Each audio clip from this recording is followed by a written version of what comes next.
Sa mundo ng ibabaw, mayroon pa tayong mga lugar na hindi natin alam. Marami pang lugar sa mundo ang may tinatagong misteryoso. Meron akong ikikwento ngayong gabi o umaga man o tanghali, kung anong oras niyo man ito napapanood. Isang isla na misteryoso. Maraming tao ang namatay dito. Kaya tapusin mo hanggang dulo. Sigurado akong magugulat ka sa kwentong ito.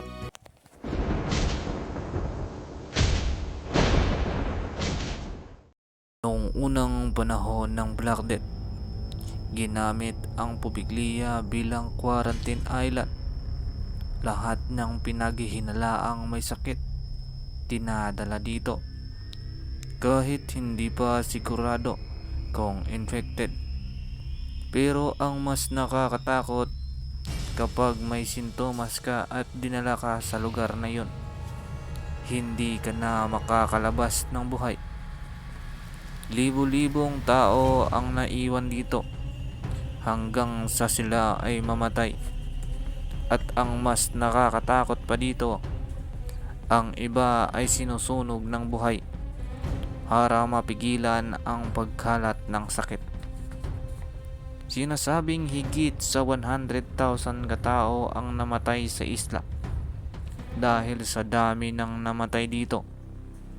Halos ang buhangin dito ay puro naabo ng sinunugan na tao at ang mga buto ng tao nakakalat sa isla.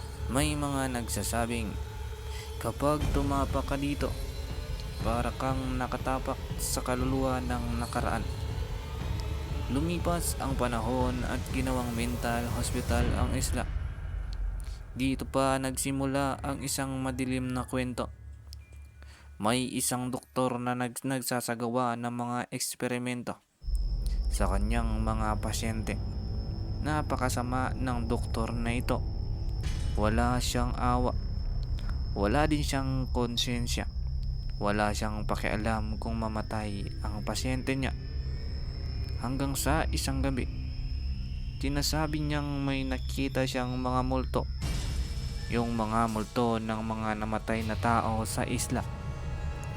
Takot na takot ang doktor dahil laging may bumubulong at tumatabi sa kanya ang mga multo, hanggang sa naisip niyang tumalon sa isang mataas na tore.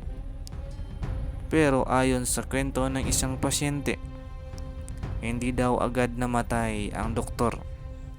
Narinig nila ang kanyang sigaw. Para daw siyang hinihila pababa, humihingi ng tulong.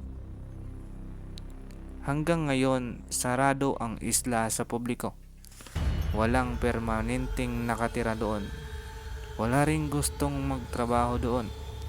Maging ang mangingisda, iniiwasan. Kaya hanggang sa ngayon, malaking katanungan pa rin ang islang iyon.